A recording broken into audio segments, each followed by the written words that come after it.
मंचासीन अतिथिगण और हमारे सामने बैठे हुए इस विचारधारा के समस्त पक्षधर। देखिए, धर्म की जो बात आती है तो सबसे पहले तो हमें धर्म शब्द की व्याख्या को समझना होगा। हम कि हिंदू धर्म, सिख धर्म, बौद्ध धर्म, जैन धर्म, ये धर्म नहीं गए जा सकते, ये संप्रदाय की श्रेणी में आते हैं। और धर्म कौन?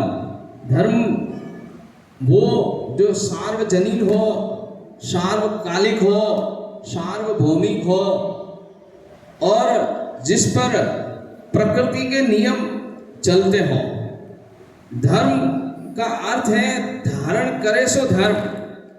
कहने का अर्थ कि आपका धर्म है जलना और जलाना, पानी का धर्म है शीतल रहना और शीतलता देना। तो बुद्ध ने जो धम्म दिया वो प्रकृति प्रदत्त धर्म था। अगर हम किसी और धर्म की बात करें तो उनके अपने अपने बाड़े बने हुए हैं। अगर आपने हिंदू धर्म को अपनाया है, हिंदू संप्रदाय को अपनाया है, उसे हम धर्म कदापि नहीं कह सकते, क्योंकि वह एक संप्रदाय है, उसकी बाड़ेबंदी है, यानी उसके द्वारा बताए गए नियमों का, उनकी जीवन शैली का पालन करते हो तो आप उस बाड़े के अंदर हैं।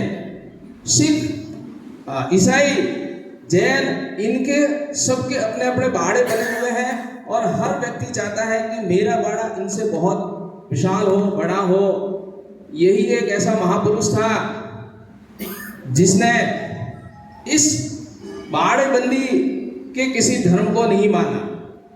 प्रकृतिबद्ध धर्म जो होता है कि धारण करे सो धर्म, कहने का अर्थ यह है कि विचारधारा को अगर हम फैलाते हैं तो इस तरह से जो सबको लिए उपयोगी हो और वास्तव में मानव कल्याण अगर हम चाहते हैं, हम शोषित वर्ग का कल्याण चाहते हैं, तो इस धर्म के रास्ते ही चलना पड़ेगा।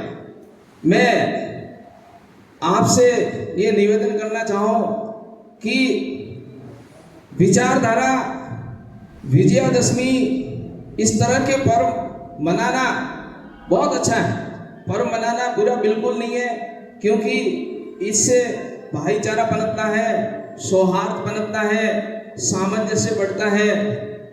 लेकिन पर्व मनाने के बाद क्या हम 365 दिन उस पर्व को मनाने के लिए जिस उद्देश्य से हम चले थे, क्या हम पूरे वर्ष भर ऐसे पर्व की सार्थकता को सिद्ध करने के लिए कभी कोई प्रयास करते हैं क्या?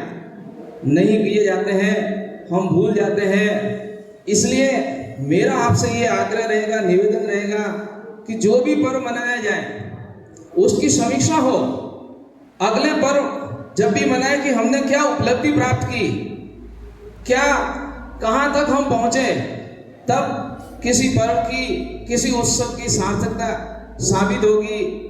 मेरा आपसे यही आग्रह है कि जब जब भी इस तरह के आयोजन हो, पूरे वर्ष पर उस पर गहन विचार विमर्श हो, उपलब्धि का लेखा जोखा हो और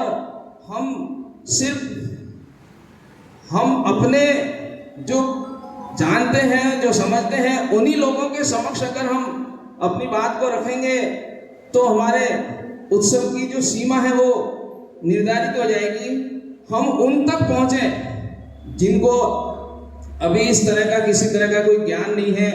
हम अपने इस विचारधारा को फैलाना चाहते हैं तो हमें चाहिए, जैसा कि सर ने आग्रह किया था, कि गांव-गांव पहुंचना पड़ेगा और उन लोगों तक पहुंच करके हमको अपनी विचारधारा से उन्हें परिचित कराना पड़ेगा। आपने मुझे सुना, समय दिया, यहाँ खड़े रहने का अवसर दिया, मैं आपका तहे दिल से आभारी हूँ। धन्यवाद। जय भीम, जय संविधान।